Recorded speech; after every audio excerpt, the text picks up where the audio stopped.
Praise the Lord. വെളിപ്പാട് പുസ്തകത്തിൻ്റെ 17-18 അധ്യായങ്ങളാണ് കഴിഞ്ഞ ഭാഗത്ത് പറഞ്ഞിരുന്നത്. ഭാഗം 30 പറഞ്ഞിരുന്നത് വെളിപ്പാട് പുസ്തകത്തിൻ്റെ 17-18 അധ്യായങ്ങളാണ് പറഞ്ഞിരുന്നത്. അവിടെ മഹദിയാം ബാബിലോണിൻ്റെ വീഴ്ചയെക്കുറിച്ചാണ് 18-ാം അധ്യായത്തിൽ വിവരിക്കുന്നത്.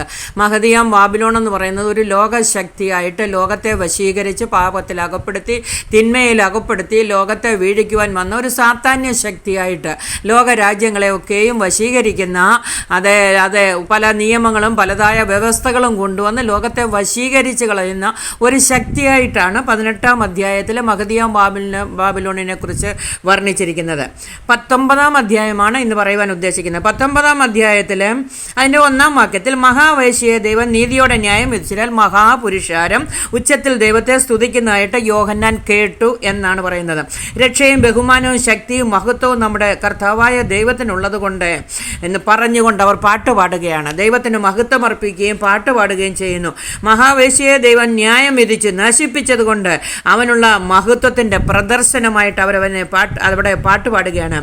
ഭൂമിയെ വഷളാക്കിയതും ദൈവത്തിൻ്റെ ദാസന്മാരെ രക്തം ചൊരിയിച്ചതും തൻ്റെ നീതിയും സത്യത്തിന് യോഗ്യമായ ന്യായവിധിയാണ് ദൈവം ആ മഹാവേശ്യയ്ക്ക് നൽകിയിരിക്കുന്നത്, മഹദിയാം ബാബിലോണിന് നൽകിയിരിക്കുന്നത്. അവളെ എന്നേക്കുമായിട്ട് തീയിലിട്ട് കളഞ്ഞതായിട്ടാണ് 18-ാം അധ്യായത്തിൽ കാണുന്നത്. അവളുടെ നാശത്തിൻ്റെ പുക എന്നേക്കും പൊങ്ങുന്നത് നിമിത്തം ഹല്ലേലൂയ എന്ന് അവർ ആർത്ത് സ്തുതിച്ചുകൊണ്ടിരിക്കുന്നു.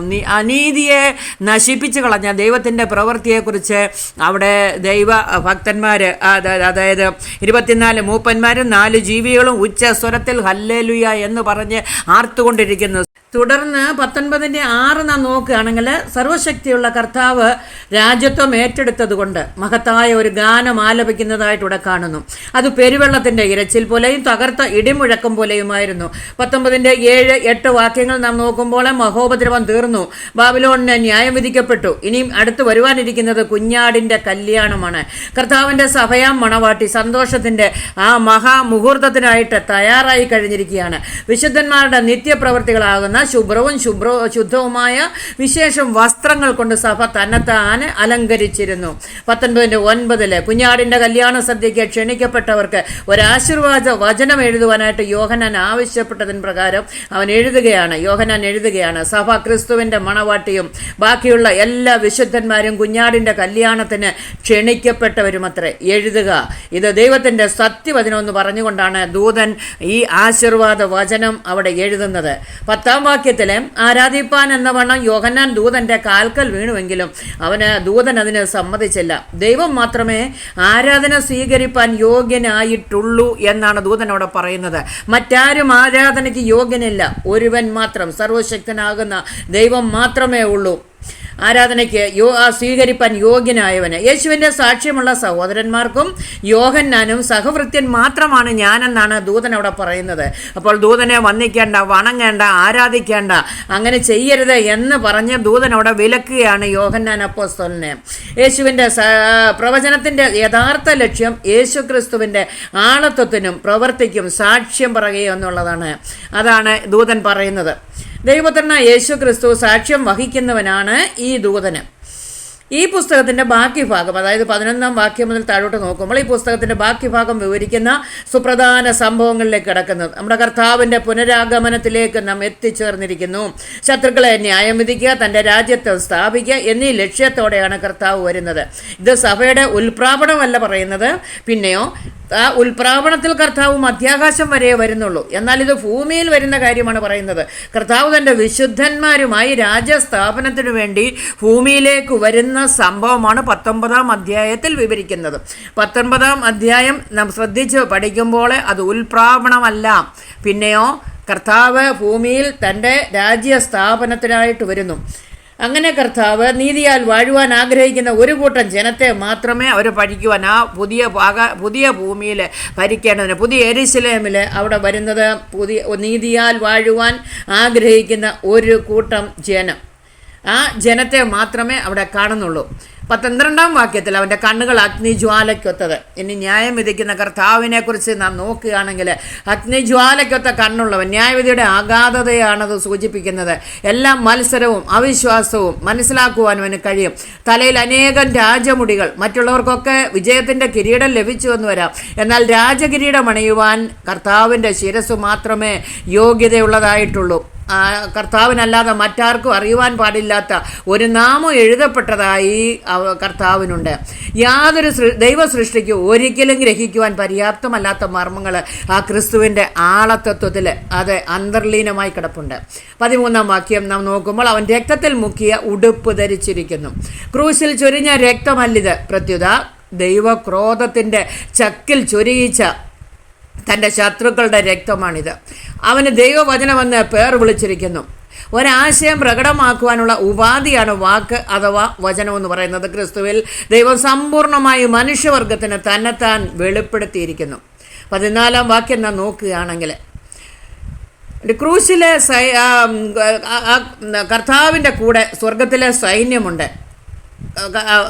അവർ നിർമ്മലവും ശുഭ്രവുമായ വിശേഷ വസ്ത്രം ധരിച്ച് വെള്ള കുതിരപ്പുറത്ത് കയറി കർത്താവിനെ അനുഗമിക്കുന്നു. ഒരു സൈന്യം കർത്താവിനെ അനുഗമിക്കുകയാണ്. വിശുദ്ധ വസ്ത്രവും ശുഭ്രവും വിശേഷവുമായ വസ്ത്രമാണ് അവർ ധരിച്ചിരിക്കുന്നത്. എങ്കിലും യുദ്ധം ചെയ്യുവാൻ അവരോട് ആവശ്യപ്പെട്ടതായി കാണുന്നില്ല. മറ്റാരുടെയും സഹായമില്ലാതെ തന്നെ ശത്രുക്കളെ കീഴ്പ്പെടുത്തുവാൻ നമ്മുടെ കർത്താവ് ശക്തനാണ്. ഒരു സൈന്യത്തിൻ്റെ ആവശ്യമില്ല.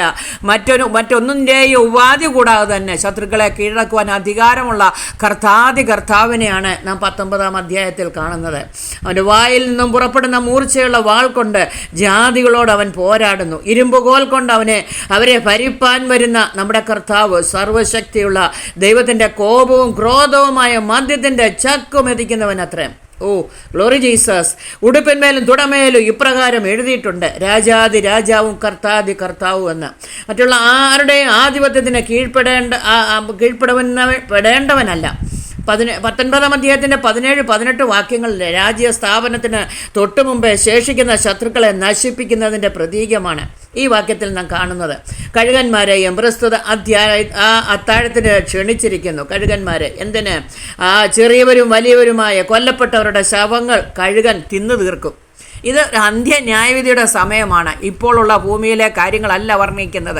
അന്ത്യന്യായവിധിയിൽ എന്തു സംഭവിക്കാൻ പോകുന്നു എന്നുള്ള കാര്യമാണ് 19-ാം അധ്യായത്തിൽ പറഞ്ഞുകൊണ്ടിരിക്കുന്നത്. 19-20 വാക്യങ്ങൾ നമ്മുടെ കർത്താവ് രാജ്യത്വം ഏറ്റെടുക്കുന്നത് ഏതു വിധത്തിലും തടുത്തു കളയേണ്ടതിന് മൃഗം അതിൻ്റെ കൂട്ടാളികളുമായി മൃഗമെന്നൂടെ ഇവിടെ കൂട്ടാളികളെന്ന് പറഞ്ഞിരിക്കുന്ന ലോകരാജ്യങ്ങളെ സൈന്യങ്ങളെക്കുറിച്ചാണ് പറഞ്ഞിരിക്കുന്നത്.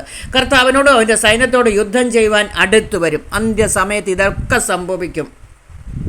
എന്നാൽ അത് കേവലം വ്യർത്ഥമായ ഒരു പരിശ്രമമായിരിക്കും. യുദ്ധത്തിൻ്റെ ഒടുവിൽ മൃഗവും കള്ളപ്രവാചകനും പിടിക്കപ്പെടുകയും തീയും ഗന്ധവും കത്തുന്ന തീപ്പൊയ്കയിൽ ജീവനോടെ എറിയപ്പെടുകയും ചെയ്യും. ഈ 19-ാം അധ്യായത്തിൻ്റെ 20-ാം വാക്യത്തിലാണ് ഇത് വിവരിച്ചിരിക്കുന്നത്. എന്ത് വിവരിച്ചിരിക്കുന്നു?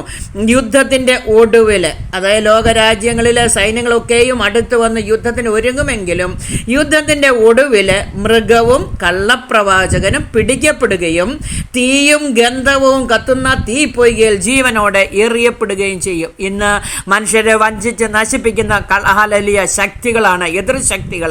എതിർ ക്രിസ്തുവിൻ്റെ ശക്തികളൊക്കെയും നശിപ്പിക്കുവാൻ നിൽക്കുമ്പോൾ അതിനൊരു അന്ത്യ ന്യായവിധി കുറിക്കുന്നത് തീപ്പൊയ്യിൽ എറിഞ്ഞു കളയുന്ന ആ 19-ാം അധ്യായത്തിൻ്റെ 20-ാം വാക്യം ഏറ്റവും പ്രധാനപ്പെട്ടതാണ്. എന്താണ്?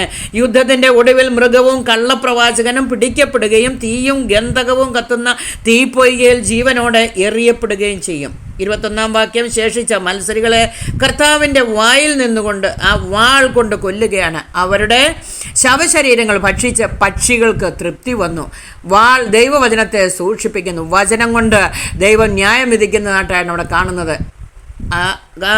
നാം ആ 21-ാം വാക്യം വരെ നോക്കുമ്പോൾ അവിടെയൊക്കെയും കാണുന്നത് ശത്രുവിനെ കീഴ്പ്പെടുത്തുന്ന ദൈവത്തിൻ്റെ ശക്തി, കർത്താവിൻ്റെ ശക്തി. ആ പല കർത്താവിൻ്റെ നാളുകളൊക്കെയും ആ അന്ത്യ നാളുകളിലേക്ക് കടന്നു വരുമ്പോൾ തൻ്റെ ജനത്തിനു വേണ്ടി ദൈവം പ്രവർത്തിക്കും. ദൈവത്തിൻ്റെ സ്വന്തം ജനത്തിനു വേണ്ടി ദൈവം പ്രവർത്തിക്കും.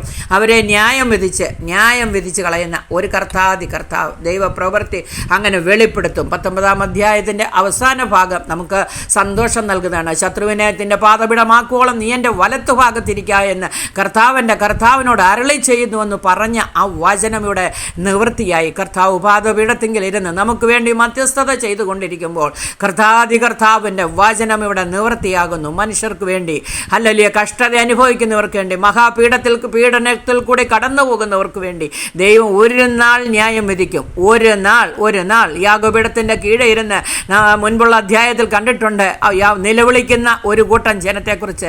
എപ്പോഴാണ് നാഥാ ഞങ്ങൾക്ക് വേണ്ടി പ്രവർത്തിക്കുന്നതെന്ന് പറഞ്ഞ് അവർ കരയുകയാണ്.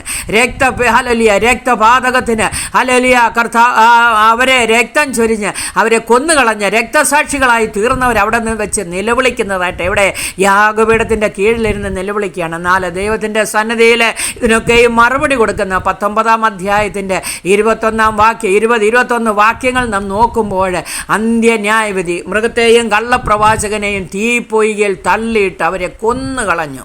ദൈവത്തിൻ്റെ പ്രവൃത്തി നേരിട്ട് കാണുവാൻ, കർത്താവിൻ്റെ പ്രവൃത്തി രുചിച്ചറിയുവാൻ ഓരോ ദിനവും കർത്താവ് നമ്മെ സഹായിക്കട്ടെ. വചനങ്ങളാൽ കർത്താവ് നമ്മെ ബലപ്പെടുത്തട്ടെ.